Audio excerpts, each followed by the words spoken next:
नमस्कार मेरे प्रिय सहयात्रियों, आज एक बार पुनः मैं भगवान ओशो पिछले जन्म की कहानी सीरीज को लेकर आपके सामने प्रस्तुत हुआ हूँ। तो यह अद्भुत जानकारी आप लोगों के साथ साझा करने से पहले मैं आप सभी का हार्दिक स्वागत एवं अभिनंदन करता हूँ। ओशो पिछले जन्म की कहानी के इस भाग में लामा कर्मापा ने ओशो के इस जन्म तथा पिछले जन्मों के बारे में क्या कहा, आज उसी को हम जानेंगे। आइए इसे हम डिटेल में जानते हैं। और यदि आप जानना चाहते हैं कि यह कहानी कहां से लिया गया है तो डिस्क्रिप्शन में इसका उल्लेख किया गया है, वहां जाकर आप देख सकते हैं। वास्तव में लामा कर्मापा ने इस जानकारी को 6 जून 1972 को ओशो के एक शिष्य स्वामी गोविंद सिद्धार्थ को बताया था। उसी बात का जिक्र ओशो यहाँ करते हैं। ओशो ने कहा, कुछ दिन पहले लामा कर्मापा ने मेरे बारे में कुछ कहा। उन्होंने कहा कि मेरे एक शरीर को पिछले कुछ पूर्व जन्मों से तिब्बत की एक गुफा में संरक्षित किया गया है। वहाँ पर 99 शरीरों को संरक्षित किया गया है, उनमें से एक शरीर मेरा है।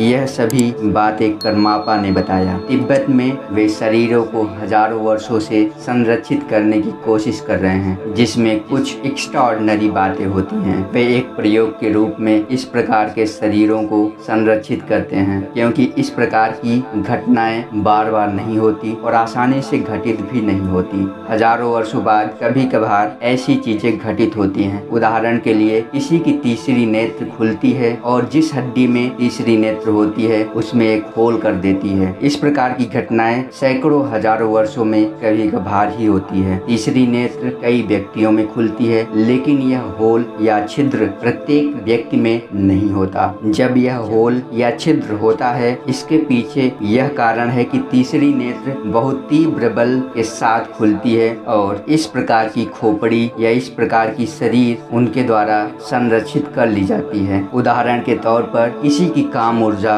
इस तरह के बल के साथ उठती है तो उसके सिर के शीर्ष में होल कर देती है और ब्रह्मांड में विलीन हो जाती है। इस प्रकार की चीजें केवल कभी कभार ही होती हैं। कई व्यक्ति सार्वभौमिक सत्य में विलीन हो जाते हैं, लेकिन ऊर्जा बहुत ही धीमी गति से निस्पंदित होती है और इस प्रकार के समयांतराल के साथ वह ऊर्जा केवल छोटी मात्रा में ही रिश्ती है और यह एक होल का निर्माण नहीं कर पाती। लेकिन कभी कभार इस प्रकार की एकाएक तीव्रता के साथ ऊर्जा उठती है कि कपाल को फोड़ती हुई संपूर्ण ऊर्जा ब्रह्मांड में विलीन हो जाती है। इसलिए वे इस तरह के शरीर को संरक्षित करते हैं। इस तरीके से अभी तक की मानव इतिहास में वे इस प्रकार के महानतम प्रयोगों को करने वाले व्यक्ति हैं। उन्होंने अभी तक 99 शरीरों को संरक्षित किया है। इसलिए कर्मापा ने कहा था कि उन 99 शरीरों में से एक शरीर मेरा भी है, जिनको संरक्षित किया गया है। उन शरीरों में मेरा शरीर 97 नंबर पर था, लेकिन यदि इसे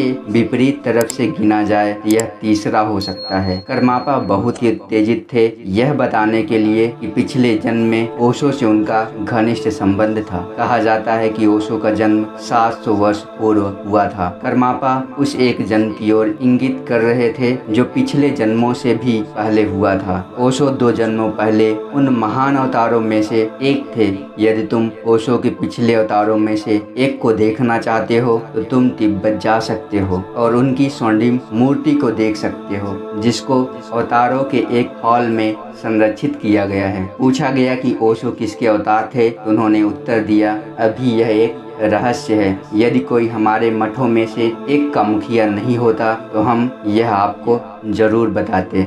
वह किसके अवतार थे। मेरा आशीर्वाद सदैव है और मैं जानता हूँ कि जो कुछ भी हम तिब्बती दूसरों की सहायता करने में असमर्थ हैं, ओशो उसे जरूर करेगा। ओशो ही एकमात्र ऐसा व्यक्ति है जो इसे करने में समर्थ है। उसने विशेष रूप से भारत में जन्म लिया है और तुम बड़े भाग्यशाली हो जो उसके साथ हो। वही एक केवल दिव्य जीवित अवतार है आज के समय में, जो एक विश्व गुरु होंगे और सारा संसार उन्हें जानेगा, लेकिन उनमें से कुछ ही लोग उन्हें वास्तव में जान पाएंगे। वही मात्र एक ऐसे व्यक्ति होंगे जो उचित रूप से मार्गदर्शन कर सकेंगे और इस युग में वह एक विश्व गुरु हो सकते हैं और उन्होंने मात्र इसी उद्देश्य की पूर्ति के लिए जन्म लिया है। यह सभी बातें लामा कर्मापा ने 6 जून 1972 को ओशो की एक शिष्य स्वामी गोविंद सिद्धार्थ को बताया था। तो इस भाग में इतना ही, फिर मिलते हैं। इस सीरीज के अगले भाग में। तब तक आप हमारे YouTube चैनल को देखते रहिए। धन्यवाद।